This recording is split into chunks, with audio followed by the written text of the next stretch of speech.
최근에 정부가 재건축 안전진단 제도를 개편하겠다는 정책 방향도 밝힌 적이 있는데 일기 신도시 재건축하고는 어떤 연관성이 좀 있을까요? 이 재건축 같은 경우에는 반드시 안전진단을 거쳐야만 정비구역 지정이 된다라고 보시면 되기 때문에 이 안전진단 절차가 가장 첫 발을 내딛는 그 절차라고 보시면 되거든요. 근데 네, 안녕하세요. 아이비토마토 권성준 기자입니다.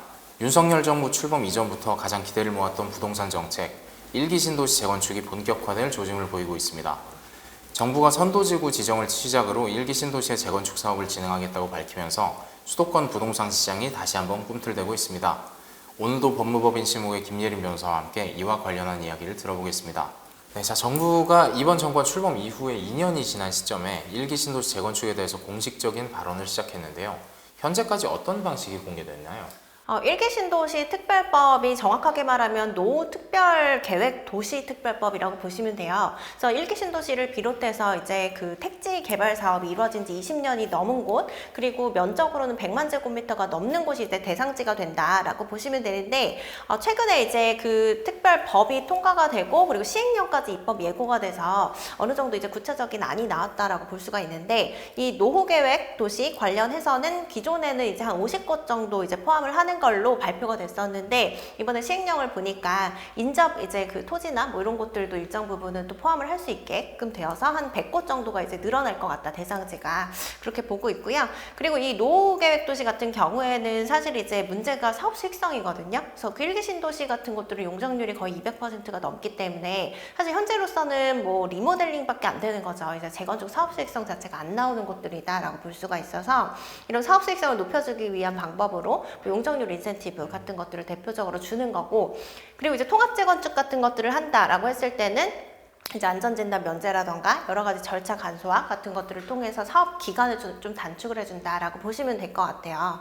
그리고 이제 그 이번에 이제 또 발표가 된 거는 선도지구 관련해서 일정 이제 그 지역별로 선도지구를 지정을 하는 거죠. 그래서 이제 시범단지처럼 이제 그 재건축 사업을 진행을 해서 2030년까지 이제 입주를 목표로 하는 그런 형태의 사업들도 지금 진행이 되고 있습니다.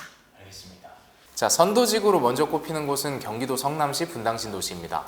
현재 서현동과 순회동 등지의 아파트 단지들이 거론되고 있는데요. 이들 단지의 선도지구 지정 가능성에 대해서는 어떻게 보실까요?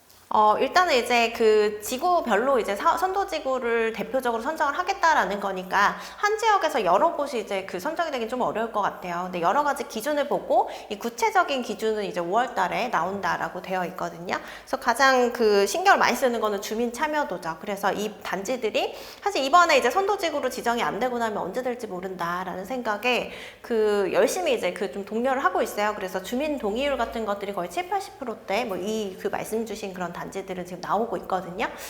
그리고 이제 그 노후도 같은 것들이라던가 또 이제 기능 향상, 주변 인접 지역과의 어떤 관계성 뭐 이런 것들을 토대로 해서 선도지구를 지금 선정을 하겠다라는 거기 때문에, 사실 이제 뉴타운 같은 것들도 2002년도에 시작이 됐는데 당시에 이제 기름 뉴타운이나 뭐 은평 뉴타운을 제외하고는 대부분 뭐 최근 입주하는 곳들이잖아요. 그러다 보니까 이번에 이제 선도지구로 지정이 안 되면은 한 20~30년 갈 수도 있겠다라는 좀 위기감을 가지고 지금 적극적으로 좀 추진을 하는 단지들이 많은 것 같아요. 네. 분당신도시 아파트들의 경우 재건축 진행에 있어서 좀 우려되는 점들이 있을까요?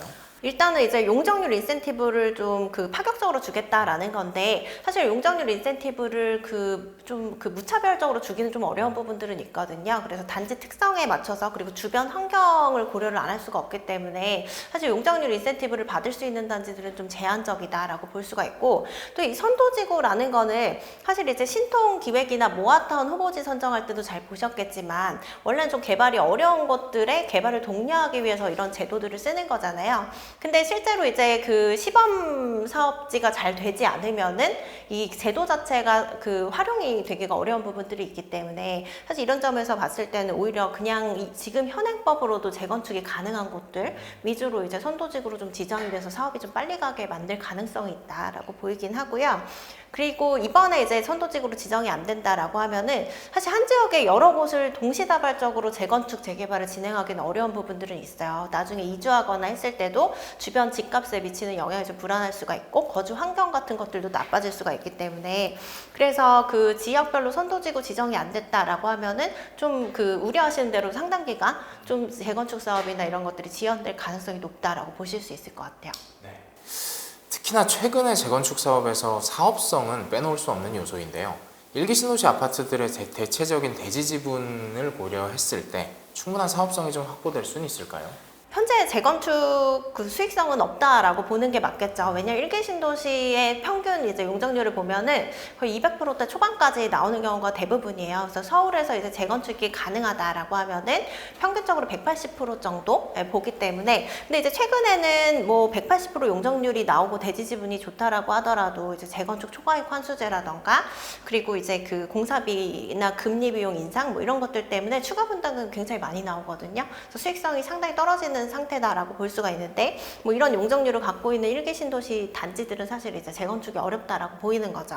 그래서 이번에 일기 신도시 특별법 관련해서도 이제 이런 용적률 같은 것들을 인센티브를 줘서 좀 일반 분양 수입을 늘리고 사업 수익성을 높여주는 방향으로 지금 특별법이 마련이 돼 있다라고 보실 수가 있는데 사실 이게 그 모든 단지에 일률적으로 적용되기 어려운 부분은 있어서 이제 상당 부분 리모델링을 병행할 수밖에 없을 걸로 보이긴 하거든요. 근데 이제 이번에 이제 특별법에는 사실 리모델링에 관한 부분은 원래 대책 안에는 나와 있었지만 법안에는 또 빠졌거든요. 그래서 이런 부분들이 좀 추후에 보완이 되어야 될 것 같아요. 알겠습니다.